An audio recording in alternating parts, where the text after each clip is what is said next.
I think that history is an important corrective to the suggestion that is often made that reforming or abolishing the Electoral College would be inconsistent with the framers' design or the framers' desires.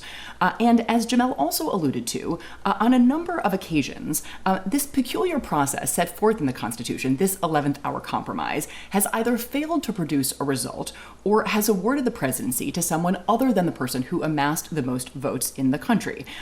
So that's true about 1800, 1824, 1876, 1888.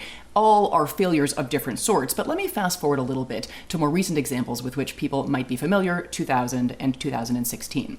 So in the year 2000, of course, George W. Bush wins the presidency narrowly with 271 electoral votes to Al Gore's 266, although losing the popular vote by about 500,000. Of course, in 2016, 16 years later, Donald Trump wins a decisive Electoral College victory over Hillary Clinton while losing the popular vote by nearly 3 million. And, standing alone, no single incident is a complete indictment of the Electoral College. But this is an exceptionally high error rate. A rate of error and rate of malfunction for something as consequential as the selection of the US president. And I think that is especially true because we now have some political scientists predicting that we are at an increased likelihood of a recurrence of this kind of divergence between the popular vote on the one hand and the Electoral College outcome on the other. I just wanted to jump in on this idea of malfunctions. Look, we have only had 3 elections over the course of more than 200 years where indisputably the winner of the popular vote, or the winner of the indisputable popular vote, did not also win the Electoral College. Three, quote-unquote malfunctions over the course of more than 200 years is not a big number.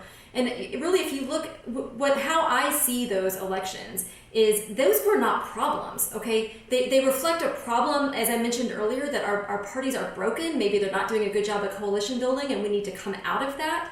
But when you look at the dynamics, in 1888, Grover Cleveland, the reason he won the popular vote was because he won massive landslides in just a handful of southern states. I mean, literally like 72% of the vote or something in some of those states.